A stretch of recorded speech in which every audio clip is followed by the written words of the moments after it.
Well, I thought I was going to get this vlog done in peace, but it seems not.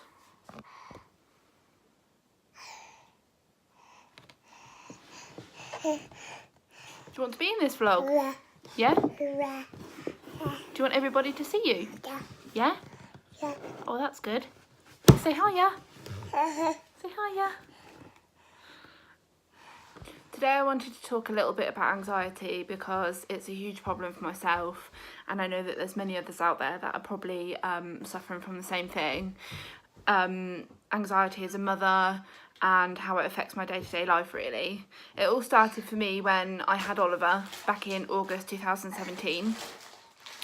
And I'd been absolutely completely fine before then. I'd kind of gone through anxiety a little bit back in 2016, but it never really affected me as much as what it does now.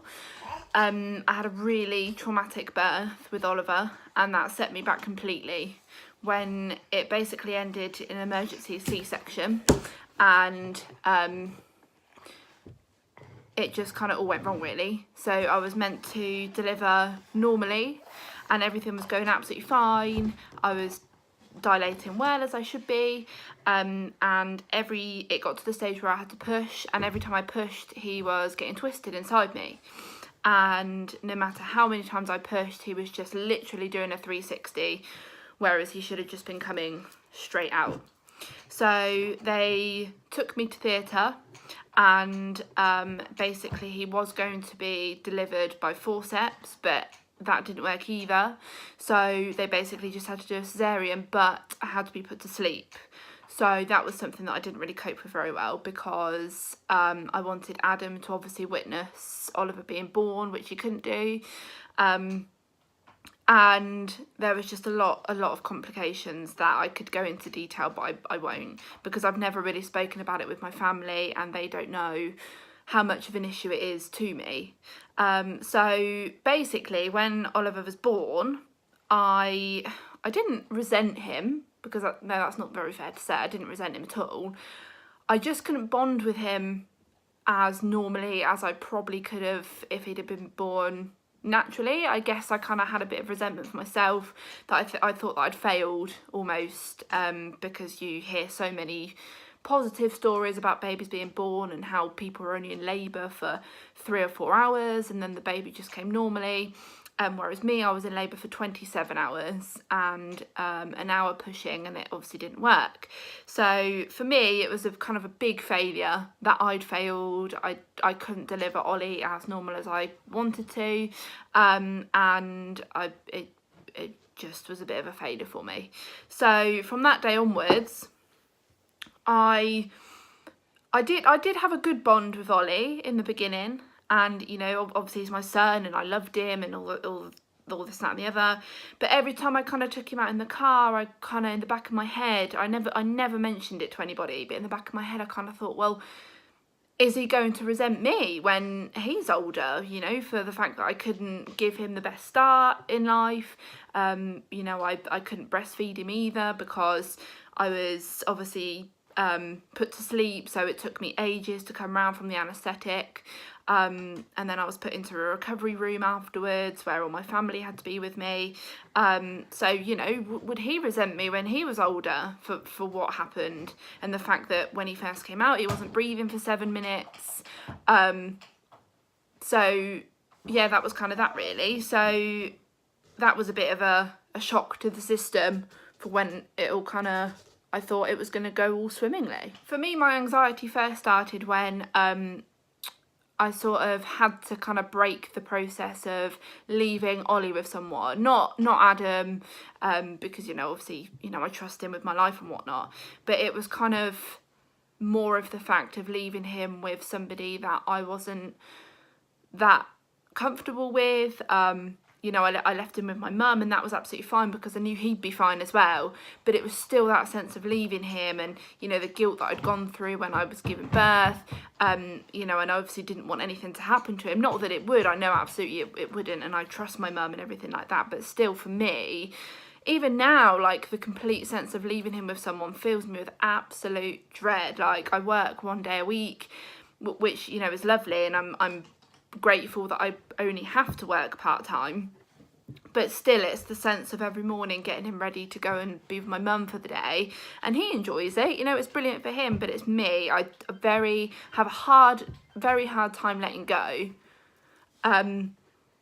And it, you know, it's difficult for me because I feel guilty that I'm having to leave him when I know that he's absolutely fine, and I know that he's enjoying his day completely, and he comes back and he absolutely loves it there, and he's fine, he's completely fine.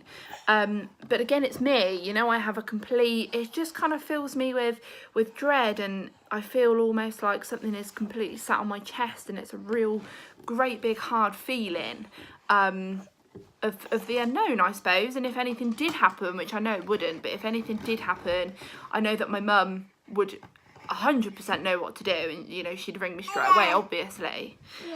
But still, it's the anxiety that I can't ever kind of get over. And I know that you don't really get over anxiety, but it's still a great huge feeling of guilt, almost, of like, oh well, you know, you're having to go back to work and you're having to leave your child with somebody else, and you know, he's not going to be with you constantly. And I know that it's good for him to be away from me, so that he doesn't get too clingy, but at the same time, obviously, you know, I want to be there for him, I want to provide the best for him. So yeah, you know, I have a hard time sort of dealing with. I will openly admit that I haven't left Oliver with anybody overnight yet, and I think that's part of me. Like, he'd be completely fine because he's such a great sleeper. You know, you just put him in his cot and away he goes. But for me, I just can't do it. Like, in November, we're having to go to a friend's wedding, which is lovely. And my mum is coming to pick Oliver up for the evening and take him back to hers and put him to bed, and you know, so she'll have him for the night.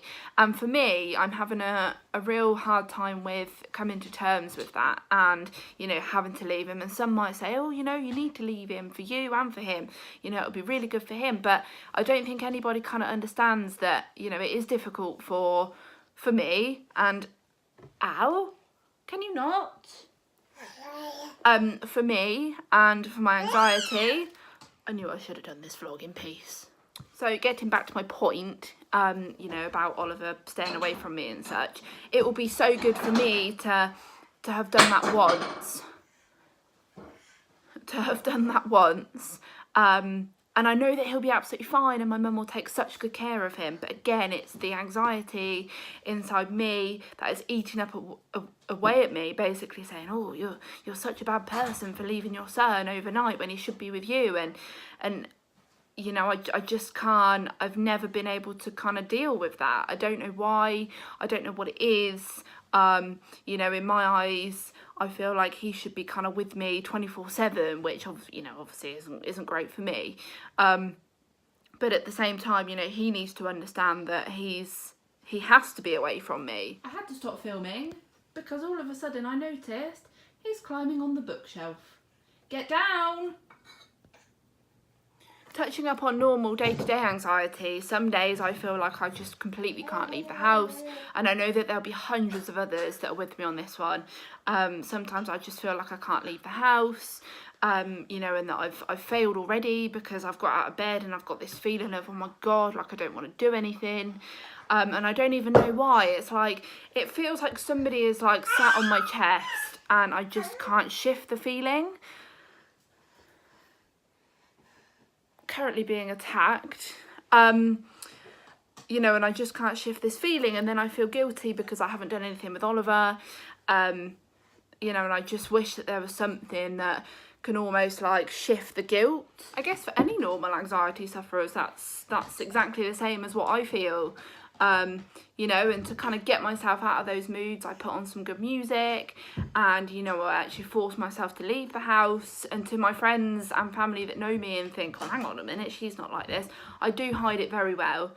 And even Adam, like, I don't think Adam knows half of what I kind of think of myself and what I do. The trouble is I have such low self-esteem, and I've kind of had that since I left school, really. I don't know why. I just do, and you know, it doesn't really help.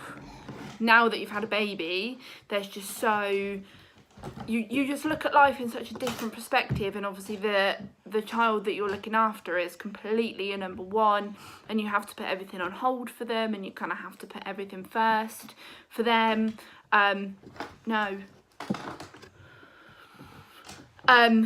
So it is very difficult, and as a mother you do go through loads and loads of feelings of, you know, of worry, and what could happen, and like bad things that might happen. Well, I seem to have a different star of the show.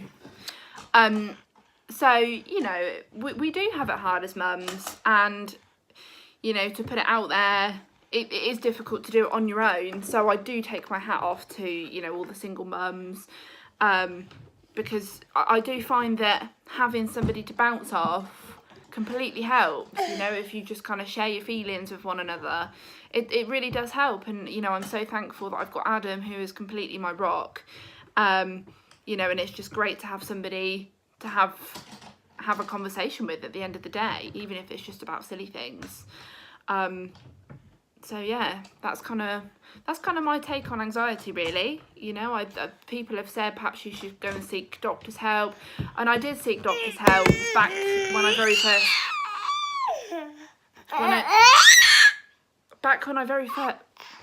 first had Ollie, and her response was, "Oh, you need counselling." Well, yes, but counselling here is £50 an hour, and I don't have that sort of money. Well, I don't think many people do, really. So, you know, I try and self-help as much as... Now we have a piano rendition. Next time I do a vlog, I'm completely doing it in silence. This has been an absolute nightmare. So I do apologise if I waffled on for hours and hours. I hope I haven't. And I'm kind of hoping that I can edit this vlog down to about 3 or 4 minutes so that people don't get bored. But again, thank you for listening. And I hope that, you know, I've kind of helped somebody. You know, if anyone ever needs kind of advice, obviously, you know, please message. It's just to help other people have an understanding, really, and for my friends and family watching, just for them to have an understanding of what it's like. So I'll leave this one here and hopefully do another vlog soon. You say bye. You say bye. Say bye. You wave. Wave it. Say see you soon.